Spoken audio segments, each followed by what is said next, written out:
Shuri. I love Shuri this film because you still brought that, even though in his absence. How were you able to bring that joy back, this time around? Man, there are like 7 different journeys through grief. And, it's so strange. Like, when you lose someone, you don't ever think you're going to smile again or laugh. But then life has a weird way of, like, just surrounding you with friends and family and loved ones. And in that moment, like, something happens and you're just laughing, and then you sink back into that sadness again of, like, I just had a moment of joy, but I shouldn't be. Like, you feel like you shouldn't be having joy. And I think that's kind of like the ways in which Shuri was dealing with it. Like, she doesn't know where to place herself. Like, does she still mourn? Does she still continue? Does she have a moment to laugh? And I think I was able to do that because that was what was happening in real life with our characters and the people that we know and love and work with. We'll find ourselves in moments of joy, and then it hits us again that we don't have our brother here in this scene.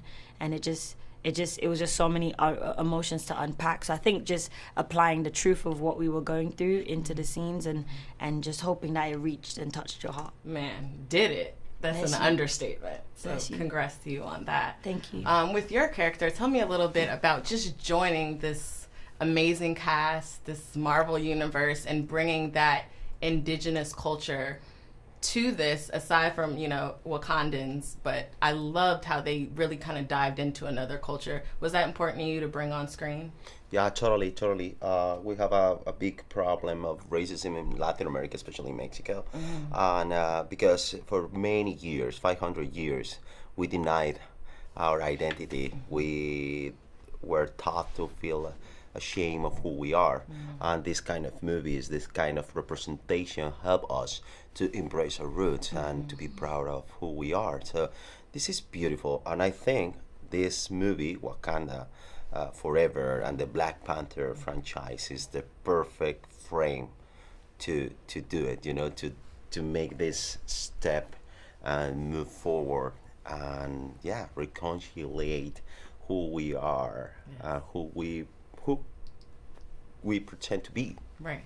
And I think you did that. I loved that, putting that in the film just as a different look at a different type of culture. So I love that. Just to close, and when we talk about legacy, I feel like both of you guys' characters, that's what you emulated, legacy and continuing legacy. How would you like your characters to continue their legacy in future films to come? Oh, man. It's a good question. It's a good question. It's about their spirits and what they carry in their heart, and if it's of good, and good overcomes evil, then I think that's a beautiful legacy to protect and to carry on honor. Yes, ma'am.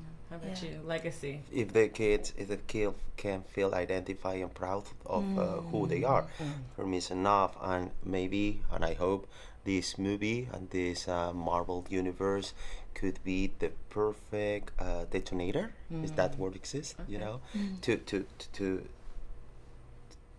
For all Latin America. Yes. To embrace and tell these new stories, this new representation, because all the movies and TV and publicity in Latin America, especially Mexico, it looks like a Scandinavian country. Definitely. All of them are white, even though just the 10% of the people in Mexico is white. So it's time to change the things, and I think this is the perfect moment, the perfect movie to do it. I agree. Thank you guys so much. You're Representation welcome. matters, and that's a big thing. So thank you guys so much. You did an awesome job with this film. Thank you. Just breathtaking. Thank you.